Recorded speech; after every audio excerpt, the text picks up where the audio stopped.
Bonjour et bienvenue dans la chaîne solidaire du Podcapsuleur, le podcast qui aime la bière et les brasseurs. Hier soir, lors de son allocution télévisée, Emmanuel Macron a annoncé 4 semaines de confinement supplémentaires, jusqu'au 11 mai minimum, et même jusqu'au 15 juillet pour une éventuelle réouverture des cafés, restaurants, festivals.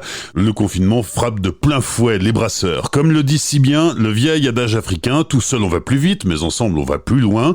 Voici donc la chaîne solidaire du Podcapsuleur, un lieu de parole où vous venez donner de vos nouvelles, partager vos initiatives, vos inquiétudes, votre espoir. Pendant le confinement, le Podcapsuleur donne la parole aux gens du monde de la bière qui ont des trucs à dire et à partager pour surmonter la crise. Jean-François Drouin est le président du syndicat national des brasseurs indépendants. Dès le début de la crise, le SNBI s'est mobilisé pour accompagner les brasseurs, administrativement tout d'abord, en ouvrant une adresse mail dédiée. Jean-François Drouin. Dès le début de la crise, à l'annonce du confinement, le conseil d'administration du SNBI s'est tout de suite engagé pour créer un réseau d'entraide, et ceci à destination de tous les brasseurs, et pas uniquement de nos adhérents, parce qu'on a vite compris qu'on rentrait dans une période très délicate et qu'il valait la jouer collectif et soudé avec l'ensemble de la profession, de façon à ce que ça se passe au mieux pendant cette période terrible. Et donc le premier geste a été effectivement de créer un mail qui est entraide_snb@brasseurs-indépendants.fr, sur lequel on recueille les avis, les questions, les problématiques, les suggestions de tous les brasseurs. On les fait remonter au niveau des autorités, puisqu'on est en lien direct quasiment tous les jours avec les différents ministères via notre confédération de tutelle qui est la CGAD. Et puis, on va collecter les problématiques principales, les faire remonter, essayer de les traiter. Ça nous permet aussi de prendre contact avec des brasseurs qui sont un peu isolés, qui ne savent pas comment s'y prendre, etc. Donc on est vraiment dans un rôle d'accompagnement, de solidarité, comme on le dit. Est-ce que tu peux nous donner 3 exemples des préoccupations qui reviennent le plus souvent ? Alors, ce qui revient le plus souvent, c'est l'accès au fonds de solidarité, puisqu'on est dans un secteur d'activité en pleine émergence, et donc démontrer qu'il y a une décroissance du chiffre d'affaires alors que les entreprises sont toutes récentes, par exemple, c'est très compliqué. Donc on a fait remonter ça au niveau du ministère de l'économie, de façon à ce qu'il y ait une prise en compte systématique de notre profession. Alors on ne sait pas si ça va être suivi d'effet, mais en tout cas c'est une prise de conscience que pour les entreprises récentes, c'est très compliqué d'avoir accès à ce fonds de solidarité, et c'est le seul, pour 90% de nos adhérents, c'est le seul moyen d'obtenir un peu d'aide en ce moment. Voilà, ça c'est un premier point. Ensuite on a toujours la demande ça c'est pour l'après-confinement, de faciliter la vente de bière à partir de la brasserie. C'est des problèmes de licence, en fait, dans certains départements. L'exemption de licence est accordée de fait aux viticulteurs, n'est pas règle pour les brasseurs. Et donc on a à nouveau remis ce dossier sur le bureau du ministère de l'Intérieur, de façon à ce qu'on puisse très très vite débloquer cette situation, parce que quand ça va reprendre, il faut que les chiffres d'affaires de tout le monde soient facilités et qu'ils ne soient pas contraints par des aspects purement réglementaires. Un 3e exemple ? L'histoire des banques, le décalage des prêts en cours, puisqu'on est sur des métiers où il y a beaucoup d'investissements, puisqu'on est en pleine effervescence avant le confinement. Et donc les gens demandent à ce qu'il y ait des reports au niveau des banques. C'est pas systématique. Il y a des banques qui freinent un petit peu parce que, évidemment, quand on est en croissance, on a des trésoreries qui sont surtendues. C'est inhérent à des entreprises qui sont en fort développement. Et donc, trésorerie tendue, la banque regarde ça d'un œil un peu particulier et s'engage pas forcément. Et donc, nous, on est là pour pousser justement parce que le système bancaire, d'office, accompagne nos brasseurs. Et ça fait partie des revendications fortes qu'on a faites la semaine dernière, systématiser l'intervention des banques pour soutenir nos adhérents et nos brasseurs. Alors évidemment, face à la crise, les brasseurs se sont retroussés les manches, et il y a plein d'idées qui émergent de partout, et encore aujourd'hui, on n'a pas fini de les voir émerger, ces idées, pour relancer l'activité. L'une des premières initiatives qui a été prise à droite à gauche, ça a été de mettre en place des drives. Oui, c'est ça, c'était une des premières, on va dire, réactions vis-à-vis de cette défiance du coronavirus.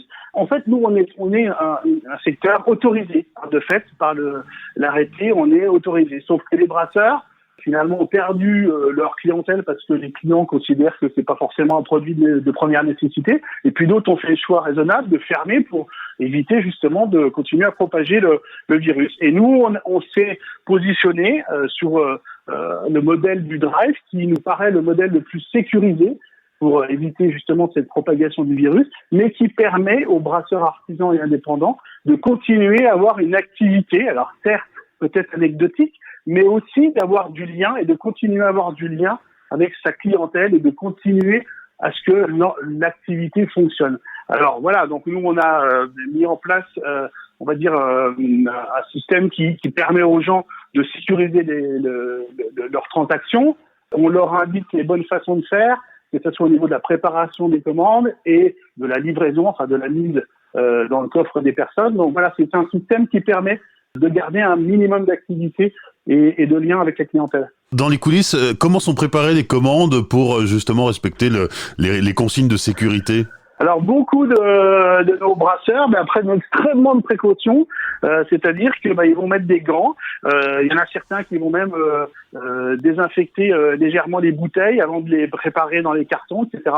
Nous à la brasserie, c'est ce qu'on fait. Et puis on va les mettre sur une palette, ensuite porter la palette à la personne qui vient en voiture, lui laisser.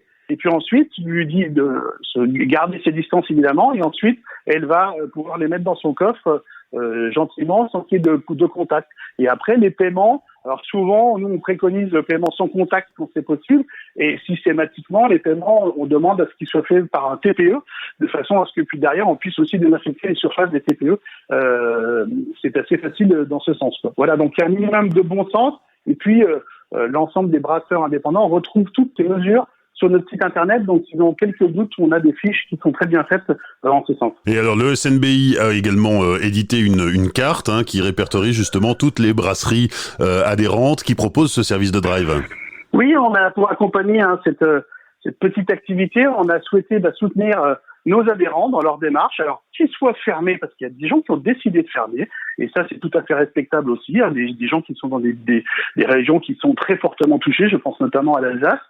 Ils ont décidé de fermer, mais on les met quand même en avant et on explique aussi aux gens pourquoi ils ont fermé. Les brasseurs expliquent sur cette carte pourquoi ils ont fermé. Et puis il y a aussi tous les autres qui ont décidé de mettre en place soit des drives, soit des systèmes de livraison, parce qu'il y en a certains qui ont décidé aussi de faire des livraisons tout en étant sécurisés. Et bien ça nous paraissait important que nos brasseurs soient mis en avant pour nos clients, pour le grand public, afin que le lien continue de se faire et qu'un minimum de business soit possible. Hier soir, le président de la République a annoncé la prolongation du confinement jusqu'au 11 mai. C'est une mauvaise nouvelle pour les brasseurs ? C'est une mauvaise nouvelle pour les brasseurs, c'est sûr, pour tous les artisans, j'ai envie de dire.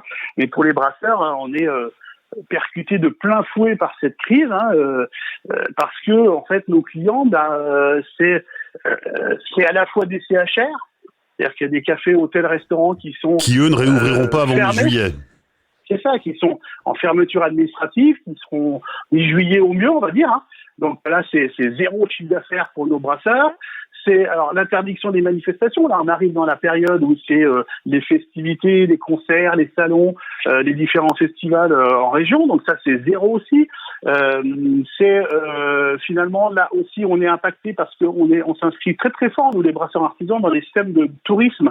Beaucoup de nos adhérents et des brasseurs indépendants font des systèmes de visite, donc ils s'inscrivent dans l'accueil de personnes, qui font visiter la brasserie, etc. Ça c'est interdit aussi. Donc le chiffre d'affaires à ce niveau-là est aussi à zéro. Si vous ajoutez à ça en plus l'interdiction de vente sur les marchés, il y a beaucoup aussi de brasseurs indépendants qui le faisaient et qui ne sont pas forcément les bienvenus sur les marchés dits alimentaires de première nécessité.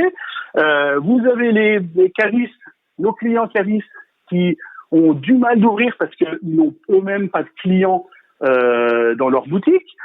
Et puis, alors on a parlé tout à l'heure des brasseries, des magasins dans nos brasseries. Alors ceux-là, ils sont quasiment désertés. Alors un petit peu de drive permet de maintenir l'activité. Et puis le dernier marché sur lequel on comptait un tout petit peu pour ceux qui en font, c'est les moyennes et grandes surfaces.